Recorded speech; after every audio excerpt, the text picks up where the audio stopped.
Hi అందరికీ welcome back to my channel. ఈరోజు వీడియోలో 1 పాట్ రసం రైస్ ఎలా చేసుకోవాలో చూపించబోతున్నాను. మన ఇంట్లో ఏం కూరగాయలు లేనప్పుడు క్విక్గా సింపుల్గా ఏదైనా చేసుకోవాలనుకుంటే 10 నిమిషాల్లోనే ఈ రసం రైస్ని ప్రిపేర్ చేసేసుకోవచ్చు. రెసిపీ ప్రాసెస్ చూసే ముందు మన ఛానల్ని ఫస్ట్ టైం చూస్తున్నట్లయితే సబ్స్క్రైబ్ చేసుకోండి. ఇంకా ఈ సింపుల్ అండ్ టేస్టీ రసం రైస్ ఎలా చేసుకోవాలో చూసేద్దామా.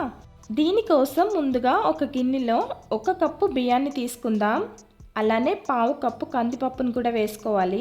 కందిపప్పు ఎక్కువ తీసుకుంటే సాంబార్ రైస్లా అయిపోతుంది, కాబట్టి ఈ రేషియోలో తీసుకుంటే కరెక్ట్గా సరిపోతుంది. ఇప్పుడు ఈ బియ్యం పప్పుని నీట్గా 2-3 సార్లు కడిగిన తర్వాత వాటర్ యాడ్ చేసి పక్కన పెట్టుకోవాలి. మనం మిగతా ప్రాసెస్ చేసేలోపు ఇవి నానిపోతాయి. అలానే చింతపండును కూడా నానబెట్టుకుందాం. మనం తీసుకున్న రైస్ క్వాంటిటీకి ఒక పెద్ద ఉసిరికాయ సైజ్ అంతా చింతపండును తీసుకుంటే సరిపోతుంది. దీన్ని కూడా డస్ట్ ఏమైనా ఉంటే వాష్ చేసేసి నీళ్ళు పోసి పక్కన పెట్టుకుందాం. ఇప్పుడు రసం రైస్కి మసాలా ప్రిపేర్ చేసేసుకోవాలి. దీనికోసం రోట్లో 1 స్పూన్ జీలకర్ర, 1 స్పూన్ మిరియాలు,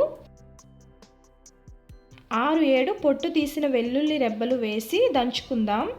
మీ దగ్గర రోలు లేకపోతే మిక్సీ జార్లోనే ఫైన్ పౌడర్లా కాకుండా కోర్స్గా గ్రైండ్ చేసి తీసుకోవాలి.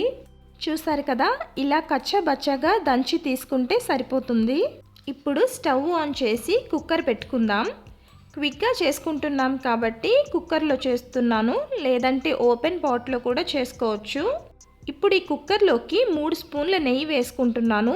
నెయ్యి లేకపోయినా, నెయ్యి ఫ్లేవర్ నచ్చకపోయినా మీరు ఈ ప్లేస్లో ఆయిల్ కూడా వేసుకోవచ్చు. నెయ్యి వేడైన తర్వాత 1 స్పూన్ ఆవాలు వేసుకుందాం. ఈ ఆవాలు చిటుపటమన్న తర్వాత 2 ఎండుమిరపకాయల్ని ఇలా గిల్లి వేసుకోవాలి. అలానే 1 పచ్చిమిర్చి, 2 రెమ్మల కరివేపాకు కూడా వేసి వేయించాలి. ఇవి వేగిన తర్వాత మనం దంచి పెట్టుకున్న మసాలాని ఇందులోకి వేసుకోవాలి. స్టవ్ని మీడియం ఫ్లేమ్లో పెట్టి ఈ మసాలా మాడిపోకుండా కలుపుతూ 1 నిమిషం పాటు వేయించుకుంటే సరిపోతుంది. ఇప్పుడు మీడియం సైజ్ టమాటాలని ఇలా ముక్కలుగా కట్ చేసి కానీ, లేదంటే మిక్సీ జార్లో వేసుకొని ప్యూరీలా చేసి కానీ ఈ కుక్కర్లో వేసుకుందాం. అలానే ఈ టమాటాలతో పాటు 1/2 స్పూన్ పసుపు కూడా వేసి కలుపుకొని ఈ టమాటా ముక్కల్ని మగ్గించాలి. చూసారు కదా, టమాటాలు బాగా వేగి ఇలా సాఫ్ట్గా అయిన తర్వాత ఈ రసం రైస్లోకి మెయిన్ ఇంగ్రీడియంట్ అయిన రసం పౌడర్ కానీ, సాంబార్ పౌడర్ కానీ 2 స్పూన్లు ఈ టమాటా ముక్కల్లో వేసుకుందాం.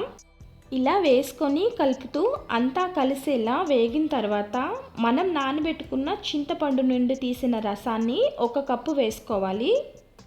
అలానే 3 కప్పులు వాటర్ని వేసుకుందాం. టోటల్గా మనం తీసుకున్న రైస్ క్వాంటిటీకి 4 కప్పులు వాటర్ని వేసుకున్నాం. ఇప్పుడు రుచికి సరిపడా సాల్ట్ని కూడా వేసుకొని మిక్స్ చేసుకోవాలి. ఇలా పొంగొచ్చేటప్పుడు మనం ముందుగా నానబెట్టుకున్న బియ్యం పప్పుని ఇందులోకి వేసేసుకుందాం.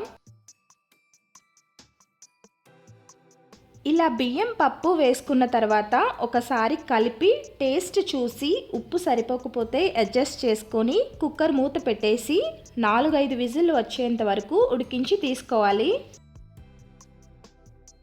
5 విజిల్లు వచ్చి ప్రెషర్ అంతా రిలీజ్ అయిన తర్వాత కుక్కర్ మూత తీసుకుందాం. చూడండి, రైస్ బాగా ఉడికిపోయింది.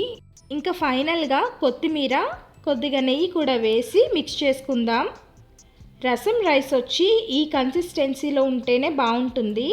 మీకు గట్టిగా ఉన్నట్లయితే కొంచెం వాటర్ని వేడి చేసి ఈ రైస్లోకి వేసి మిక్స్ చేసుకుంటే పర్ఫెక్ట్ కన్సిస్టెన్సీ వచ్చేస్తుంది. అంతే, మరి మన సింపుల్ క్విక్ టేస్టీ రెసిపీ రసం రైస్ తయారైపోయింది. ఈ వేడివేడి రసం రైస్లోకి పొటాటో ఫ్రై కానీ, అప్పడం కానీ వేసుకొని సర్వ్ చేసుకోవడమే.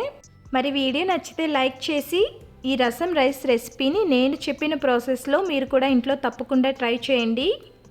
ట్రై చేసిన తర్వాత రెసిపీ ఎలా వచ్చిందో మీ ఫీడ్బ్యాక్ని కామెంట్స్లో చెప్పండి. అలానే ఇలాంటి మంచి రెసిపీస్ కోసం ఛానల్ని సబ్స్క్రైబ్ చేసుకోవడం మర్చిపోవద్దు. Thank you for watching.